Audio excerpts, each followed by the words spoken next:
John's second letter starts out the usual way by naming the sender and then the recipient.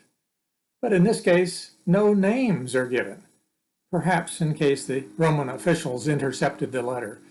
He writes, "The elder, to the lady chosen by God and to her children." That's probably a church. "Whom I love in the truth, and not I only, but also all who know the truth, because of the truth which lives in us and will be with us forever." You can see already that there's a stress here on truth. He sends them greetings. Grace, mercy, and peace from God the Father and from Jesus Christ, the Father's Son, will be with us in truth and love. So now he has mentioned love again.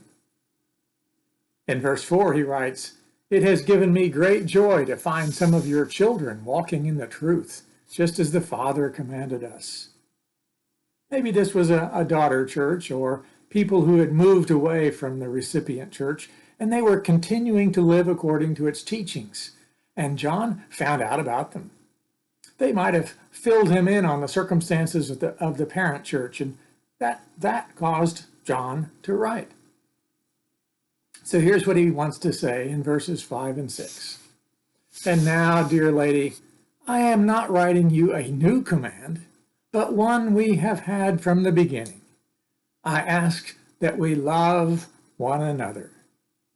And this is love, that we walk in obedience to his commands.